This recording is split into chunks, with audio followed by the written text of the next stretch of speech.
Study IQ IAS, अब तैयारी हुई अफोर्डेबल। नमस्कार दोस्तों, भारत एक बड़ा कदम लेने जा रहा है स्ट्रैटेजिक एंड क्रिटिकल माइनिंग में। जो मिनरल्स हैं जो जरूरी है फ्यूचर के लिए, उसमें यहां पर ज्यादा से ज्यादा प्रोडक्शन भारत में हो, इसके लिए कोशिश की जा रही है और कैबिनेट ने इसको लेकर मंजूरी दे दी है। बेसिकली क्या है, आपको याद होगा कुछ समय पहले जम्मू और कश्मीर के अंदर के रियासी डिस्ट्रिक्ट में एक लिथियम का रिजर्व पाया गया था। लेकिन रिजर्व पाना एक अलग बात होता है, वहां से एक्सट्रैक्शन करना और प्रोडक्शन करवाना, वो सारी चीजें काफी अलग हो जाती हैं। और इसके लिए जरूरी होता है कि ज्यादा से ज्यादा जो माइनिंग कंपनीज हैं भारत में, डोमेस्टिक प्रोडक्शन जो फॉरेन की कंपनीज हैं, वो यहां पर अच्छे से उसको यूटिलाइज कर सकें और उसका कुछ हिस्सा भारत सरकार को भी जाए। और ये आप देख पाओगे, जो खबर आई है, union cabinet approves royalty rates for critical and strategic minerals including lithium. तो इसको हम डिटेल से जानेंगे कि एग्जैक्टली कानून में क्या बदलाव किया गया है, क्या होने जा रहा है, भारत को इससे क्या फायदा होगा। काफी कुछ जानने को है, चलिए आगे बढ़ते हैं। लेकिन उससे पहले ध्यान रखिएगा, आप में से जितने भी लोग यूपीएससी की तैयारी कर रहे हैं, कोई भी बैच लेना चाहते हैं, आज आखिरी डेट है अलग अलग वैलिडिटी के साथ यहां पर अवेल करने का। Just use the code Ankit live. ये कोड इस्तेमाल करने से आपको मैक्सिमम डिस्काउंट मिलेगा और आप सबसे कम दाम पर इस सभी के कोर्सेज में एनरोल करा पाएंगे। और इसके अलावा अगर आप एमसीक्यूज अटेम्प्ट करना चाहते हैं तो मेरे इंस्टा पेज पर जाइए, वहां पर स्टोरीज में जितने भी एमसीक्यूज हैं उसको आप अटेम्प्ट कर पाएंगे। चलिए शुरुआत करते हैं और सबसे पहले ये देखते हैं कि एग्जैक्टली हो क्या रहा है। देखिए, सेंट्रल गवर्नमेंट की तरफ से मंजूरी दे दी गई है ताकि 1957 का एक कानून है, वो मैं आपको आगे बताऊंगा, माइंस एंड मिनरल से रिलेटेड, उसके अंदर बदलाव किया जाए ताकि यहां पर जो रॉयल्टी रेट्स हैं वो तय किया जा सके। देखो, रॉयल्टी रेट्स क्या मतलब होता है, जैसे कि मान लीजिए आपकी कोई प्रॉपर्टी, मान लो आपके पास एक लैंड है, वो आपकी प्रॉपर्टी है और वो लैंड आप किसी और को दे रहे हो यूज करने के लिए, मान लो एग्रीकल्चर प्रोडक्शन में या फिर किसी भी चीज के लिए। तो ये लैंड तो आपका है लेकिन आपने किसी और को दे दिया, तो उसके बदले में जिस पर्सन ने ये लैंड लिया है वो क्या करेगा, वो आपको इसके बदले कुछ परसेंटेज दे देगा उसका सेल का या फिर जो भी। तो वो जो होता है उसको कहा जाता है रॉयल्टी रेट्स। जैसे कि मान लो अगर इस पर्सन ने जो बोरो किया है लैंड और उसको 1000 रुपए की कमाई हो रही है और आपके बीच में तय हुआ है कि 5% जो भी सेल होगा उसका 5% आपको रॉयल्टी मिलेगा, मतलब 1000 का 5% हो गया 50 रुपए, तो आपको 50 रुपए मिल जाएगा। अब जाहिर सी बात है, भारत में जो मिनरल्स हैं, जितनी भी चीजें पाई जाती हैं, वो किसका है, वो पब्लिक का है, मतलब सरकार का है। तो जो भी कंपनी उसका प्रोडक्शन करेगी तो उसका एक परसेंटेज जो है वो भारत सरकार के पास जाना चाहिए। अभी तक क्या था कि जो रॉयल्टी रेट्स था वो बहुत ज्यादा था, वो भी मैं आपको आगे बताऊंगा कितना था, क्या था, सरकार ने क्या किया है। लेकिन इससे होगा क्या कि यहां पर जो 3 स्ट्रैटेजिक मिनरल्स हैं, दैट इज लिथियम, नायोबियम और रेयर अर्थ एलिमेंट्स, इन सभी के लिए रॉयल्टी रेट सरकार ने अब तय कर दी हैं, जिससे बताया जा रहा है कि इन सभी का प्रोडक्शन भारत में तेज स्पीड से बढ़ सकेगा और जो हम चाइना के ऊपर इतना समय से डिपेंडेंट थे वो यहां पर अब नहीं होगा। वैसे मैं आपको बता दूं, कुछ समय पहले ही सरकार ने यहां पर जो एक लिस्ट थी स्पेसिफाइड एटॉमिक मिनरल्स की, उसमें चेंजेस किए थे। बेसिकली क्या है कि एटॉमिक मिनरल्स की लिस्ट में जो भी मिनरल्स के नाम लिखे हुए ना, वो सरकार प्राइवेट को नहीं दे सकती थी। लेकिन यहां पर सरकार ने क्या किया कि इन सभी इस लिस्ट के अंदर से कुछ मिनरल्स को बाहर हटाया ताकि प्राइवेट पार्टिसिपेशन बढ़ाई जा सके, जिसके अंदर लिथियम भी शामिल है। तो अगर मान लो अगर प्राइवेट पार्टिसिपेशन नहीं बढ़ाया जाता तो हमारे देश में इसका प्रोडक्शन करना मुश्किल हो जाता।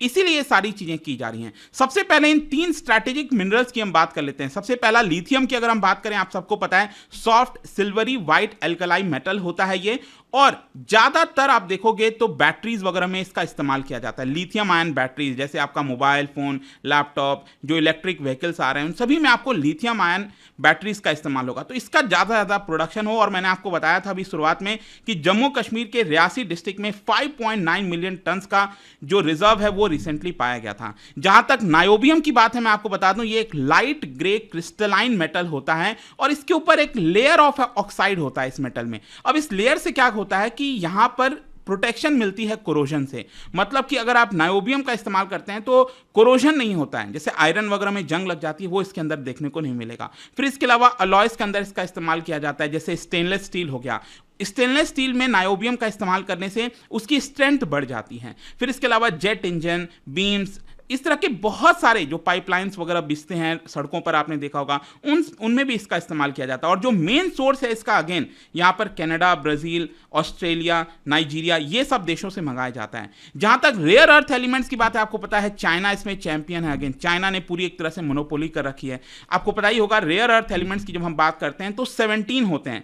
57 जो लैंथेनाइट्स हैं यहाँ से लेकर, ये आपको पता है ये 14 ये वाले हो गए और 3 ये वाले हो गए, 21, 39 और 71 जो एटॉमिक नंबर है। तो ये टोटल मिलाकर 17 रेयर अर्थ एलिमेंट्स है और ज़्यादातर इलेक्ट्रॉनिक डिवाइस में इसका इस्तेमाल किया जाता है, चाहे electronic components, laser, magnetic materials, बहुत सारी चीज़ें, मतलब इसके बिना बहुत सारे मुश्किल खड़े हो सकते हैं। तो इसी की वजह से कहीं ना कहीं इनका प्रोडक्शन करना जरूरी है। तो अब क्वेश्चन ये है कि सरकार ने किया क्या है। देखो, सरकार ने 1957 का एक कानून है जिसका नाम है MMDR, that is mines and minerals development and regulation act 1957। इसका जो सेकेंड शेड्यूल है उसके अंदर चेंजेस किए गए हैं। और ये चेंजेस क्यों किए गए? क्योंकि इसके अंदर ये बोला गया है कि ऑलरेडी यहां पर जो लिस्ट है MMDR के अंदर की ये मिनरल्स हैं, उसके लिस्ट में स्पेसिफाइड है, इसके ऊपर ये रॉयल्टी रेट लगेगा, ये वाले मिनरल प्रोडक्शन माइनिंग करने पे ये रॉयल्टी रेट्स लगेगा। लेकिन यहां पर अगर मान लो उस लिस्ट के अंदर उसका नाम नहीं लिखा हुआ है, मिनरल का नाम नहीं लिखा हुआ है, तो उसके ऊपर डायरेक्टली 12% का रॉयल्टी रेट लगेगा। अब आप सोच के देखिए, जैसे मान लो लिथियम हो गया, अगर लिथियम का कोई प्रोडक्शन कर रहा है जम्मू कश्मीर में और सरकार उसके ऊपर 12% का रॉयल्टी रेट लगाएगी, तो शायद ही कोई कंपनी होगी जो यहां पर उसका माइनिंग करेगी, क्योंकि उसको लॉस होगा। क्योंकि अगर आप देखोगे ग्लोबल बेंचमार्क में ये रेट बहुत कम है, 2%, 3%, 4% इस तरह से देखने को मिलेंगे। ठीक है, तो इसी की वजह से जरूरी था कि ये 12% ना हो, इसको कम किया जाए रॉयल्टी रेट, और इसीलिए सरकार ने इसके अंदर चेंजेस फाइनली कर दिए हैं। अब चेंजेस कितना किया गया मैं आपको बता देता हूं। सबसे पहले अगर हम लिथियम की बात करें तो लिथियम के ऊपर 3% का रॉयल्टी रेट लगेगा। किस बेसिस पर? लंदन मेटल एक्सचेंज प्राइस, जो लंदन में मेटल एक्सचेंज प्राइस है, जैसे भारत के अंदर MCX वगैरह आपको पता होगा, तो ऐसे ही लंदन के प्राइस के बेसिस पर उसका 3% आपका रॉयल्टी लगेगा। मान लो अगर सपोज मैं कहता हूं कि कोई कंपनी है जम्मू कश्मीर में, उसने लिथियम का प्रोडक्शन किया, उसका माइनिंग किया, ठीक है, और वो 1 लाख रुपए में उसको बेची थोड़ा सा, ठीक है, तो 1 लाख का 3% कितना हो गया? 3,000 रुपए। तो ये 3,000 रुपए किसके पास जाएगा? सरकार के पास जाएगा। वैसे ही जो दूसरा आपका जो है आपका mineral, that is niobium, niobium के ऊपर भी 3% का रॉयल्टी लगेगा as per average sale price, जो भी एवरेज सेल प्राइस आएगा उसका 3%। वैसे रेयर अर्थ एलिमेंट पर सरकार ने कहा है कि 1% का हम रॉयल्टी लगाएंगे। तो इनफैक्ट मैं आपको बता दूं, जैसे ये खबर सामने आई, इसकी वजह से बहुत सारे जो कंपनीज हैं, माइनिंग कंपनीज हैं, जो मेटल से रिलेटेड कंपनीज हैं, उनके शेयर के दाम बढ़ने लगे, क्योंकि सरकार ने 12% से इसको गिराकर काफी कम कर दिया और ग्लोबल बेंचमार्क में ले है। और इससे कैसे हेल्प मिलेगी? ये हेल्प इसी से मिलेगी कि जब सरकार इसकी ऑक्शनिंग करेगी तो ज्यादा से ज्यादा फॉरेन कंपनीज, डोमेस्टिक कंपनीज यहां पर पार्टिसिपेट करना चाहेंगी, वहां पर माइनिंग करना चाहेंगी, क्योंकि माइनिंग इतना आसान नहीं है, let me tell you, right. तो यहां पर डोमेस्टिक माइनिंग हमारा बढ़े, डोमेस्टिक प्रोडक्शन बढ़े, और हमारा जो एनर्जी स्टोरेज सोल्यूशन और जो भारत ने सोचा है एनर्जी ट्रांजिशन को लेकर, नेट जीरो एमिशन बाय 2070, तो ये सारी चीजें तभी हमारी आ सकती हैं जब हम इसका प्रोडक्शन कराएंगे और सेल्फ डिपेंडेंट बनेंगे। और अभी तो आप समझिए, जब हम लिथियम की बात करते हैं तो अभी तो सिर्फ जम्मू कश्मीर में आपको देखने को मिला है रिजर्व। वैसे बताया जा रहा है कि इसका रिजर्व हो सकता है राजस्थान का जो ब्राइन पूल हो गया, राजस्थान गुजरात में, उड़ीसा छत्तीसगढ़ का जो माइका बेल्ट हो गया, वहां पर भी लिथियम के आसार हैं, लेकिन वो सारी चीजें तभी हो पाएंगी जब उसका एक्सप्लोरेशन होगा, राइट। और वो एक्सप्लोरेशन कब होगा? जब माइनिंग कंपनीज भारत में आएंगी और उसके ऊपर में और स्टडी करेंगी। इसके अलावा आपको पता ही है कि हम कितना ज्यादा चाइना के ऊपर डिपेंडेंट है। इनफैक्ट आप देख सकते हो 165 करोड़ लिथियम बैटरीज बताया जा रहा है कि भारत ने इंपोर्ट कराया था 2016-17 से लेकर 2020 के बीच में, जिसकी वैल्यू $3.3 बिलियन थी। और इसमें सबसे ज्यादा हमने कहां से मंगाया? चाइना से मंगाया। तो हम चाइना के ऊपर पूरी डिपेंडेंट है। वैसे ही रेयर अर्थ एलिमेंट्स की बात करें तो इस केस में भी हम चाइना के ऊपर डिपेंडेंट है।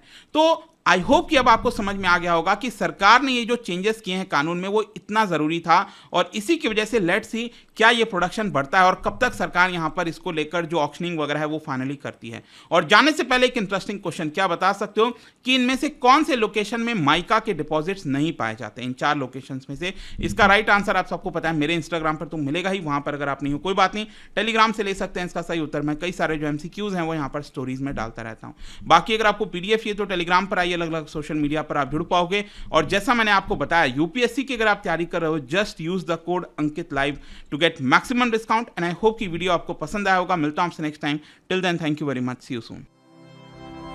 स्टडी IQ IAS, अब तैयारी हुई अफोर्डेबल।